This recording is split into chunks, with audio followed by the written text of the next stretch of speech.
ನಮಸ್ಕಾರ, welcome back to our YouTube channel. ಇವತ್ತಿನ video ಒಳಗೆ ಏನಂದ್ರೆ, ಇವತ್ತು KCET ರಿಸಲ್ಟು ಬರ್ತೈತಿ. ಆದ್ರೆ ಕೆಲವೊಂದಿಷ್ಟು ಸ್ಟೂಡೆಂಟಿಗೆ ಸೀಟ್ ಸಿಕ್ಕಿರಂಗಿಲ್ಲ.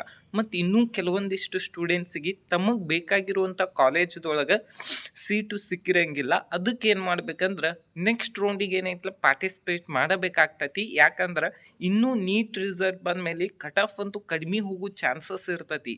ಆಲ್ರೆಡಿ ಮಾಕ್ ಅಲಾಟ್ಮೆಂಟ್ದಾಗೂ ಕೂಡ ಕಟ್ ಆಫ್ ಅನ್ನೋದು ಬಹಳಷ್ಟು ಜಾಸ್ತಿ ಇತ್ತು. ಅಗ್ರಿಕಲ್ಚರ್ ಆಗಿರ್ಬೋದು, ವೆಟರ್ನರಿ ಆಗಿರ್ಬೋದು, ಎಲ್ಲ ಬಿಲೋ 10,000 ಒಳಗೆ ಏನೈತಲ್ಲ ವೆಟರ್ನರಿ ಕಟ್ ಆಫ್ ಬಂದಿತ್ತು. ಅದಕ್ಕೆ ಏನೈತಿ ಆಲ್ಮೋಸ್ಟ್ ಆಲ್ ಈಗ ಫಸ್ಟ್ ರೌಂಡ್ ಆದ್ಮೇಲೆ ನೀಟ್ ಸೆಕೆಂಡ್ ರೌಂಡಿಗೆ ಎಲ್ಲರ ಜಾಯ್ನ್ ಆತಂದ್ರೆ ಕಟ್ ಆಫ್ ಕಡಿಮೆ ಆಗೋ ಚಾನ್ಸಸ್ ಇರ್ತೈತಿ. ಮತ್ತು ನಿಮಗೂ ಕೂಡ ಚಲೋ ಕಾಲೇಜ್ ಅಂದ್ರೆ ಟಾಪ್ ಕಾಲೇಜಲ್ಲಿ ಸೀಟ್ ಸಿಗುವಂಥ ಸಾಧ್ಯತೆಗಳು ಜಾಸ್ತಿ ಇರ್ತಾವೆ.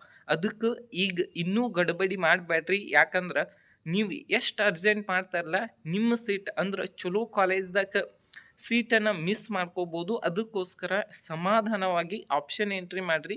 ಚಾಯ್ಸ್ 2 ತೊಗೋತಾರೋ ಚಾಯ್ಸ್ 3 ತೊಗೋತಾರೋ ಅನ್ನೋದು ನಿಮ್ಮ ಮೇಲೆ ಡಿಪೆಂಡ್ ಆಗ್ತೈತಿ. ಯಾಕಂದ್ರೆ ನಿಮಗೆ ಒಂದು ಕಾಲೇಜ್ ಇಷ್ಟ ಆಗಿತ್ತಂದ್ರೆ ಚಾಯ್ಸ್ 2 ಅನ್ನು ತಗೋರಿ. ಮತ್ತು ನಿಮ್ಗೆ ಅದಕ್ಕಿಂತ ಚಲೋ ಅಂತ ಕಾಲೇಜ್ ಬೇಕಂದ್ರೆ ಚಾಯ್ಸ್ 3 ಅನ್ನು ಹಾಕಿ ಏನೈತಲ್ಲ ನೆಕ್ಸ್ಟ್ ರೌಂಡಿಗೆ ಏನೈತಲ್ಲ ಪಾರ್ಟಿಸಿಪೇಟ್ ಮಾಡಿರಿ. ಅದಕ್ಕೆ ಏನಂದ್ರೆ ಆಲ್ಮೋಸ್ಟ್ ಆಲ್ ಕಟ್ ಆಫ್ ಅಂತೂ ವೇರಿಯೇಷನ್